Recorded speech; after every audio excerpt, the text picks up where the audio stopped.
Bonjour à tous. Nous allons aujourd'hui donc voir la fin du chapitre 1 du thème 3 donc de spécialité. C'est un chapitre qu'on avait laissé de côté au départ, donc tout simplement parce que c'est un chapitre qui possède beaucoup de TP. Et donc c'est la raison pour laquelle j'ai privilégié les chapitres 2 et 3 donc avant les vacances.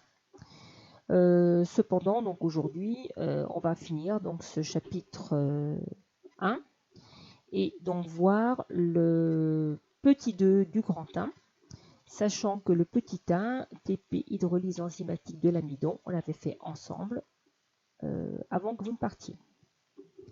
Dans le petit 2, donc c'est un TP où on recherche les conditions de pH optimales à l'hydrolyse du saccharose par la saccharase.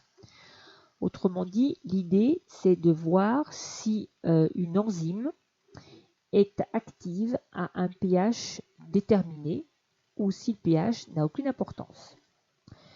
Le saccharose, c'est un sucre. Tout ce qui finit par ose, ce sont des sucres. La saccharase, c'est une enzyme. Tout ce qui finit par ase, ça correspond à des enzymes. Donc, on recherche les conditions de pH optimales du saccharose par la saccharase. La saccharase, on la trouve normalement donc, dans l'intestin grêle des animaux. Le saccharose, ça correspond au sucre, genre sucre de cuisine, qui est un diose formé de glucose plus fructose. Le saccharose n'est pas un sucre réducteur, c'est-à-dire qu'en présence de liqueur de Fehling, la liqueur de Fehling ne sera pas réduite, donc on n'aura pas de précipité rouge brique.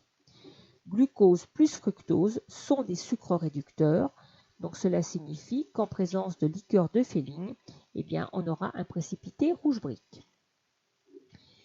La saccharase, on va la récupérer non pas dans l'intestin grêle d'un animal, mais tout simplement en élevant des levures de boulanger, Saccharomyces, qui sécrètent naturellement de la saccharase dans leur milieu.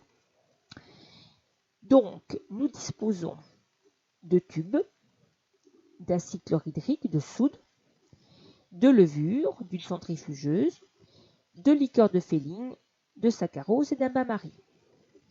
Donc nous imaginons une stratégie permettant de mettre en évidence le pH optimum d'activité de l'enzyme, la saccharase. Donc l'idée c'est que l'on va récupérer grâce à la centrifugeuse le surnageant de la solution de levure, donc qui contiendra la saccharase, que l'on va placer dans 3 tubes. Vous avez le petit dessin en dessous. Donc on aura de la saccharase dans les 3 tubes. Ensuite, on mettra du saccharose. Donc on aura saccharase en présence de saccharose. Et comme l'on veut déterminer s'il y a un pH optimum d'activité de la saccharase pour hydrolyser le saccharose, eh bien, dans le tube numéro 1, on mettra de l'eau distillée. Dans le tube numéro 2, de l'acide chlorhydrique. Dans le tube numéro 3, de la soude. Pendant 5 minutes au bain-marie, donc on laisse la réaction se produire à 37 degrés. Et ensuite, on fera le test à la liqueur de Fehling. Donc pour cela, on reprend les tubes, on le met dans le bain-marie à 95 degrés en présence de liqueur de Fehling. Et là, donc, si le saccharose est hydrolysé par la saccharase, eh bien, on aura, en présence de liqueur de Fehling, un précipité rouge brique. Regardons le résultat. Eh bien, on a un précipité rouge brique uniquement là où on a mis de l'eau distillée et non pas où on a mis de l'acide ou de la soude. Donc cela signifie que le saccharose a été hydrolysé par la saccharase uniquement pour un pH neutre. Donc vous lirez le détail, mais donc chaque enzyme a donc un pH optimum d'activité.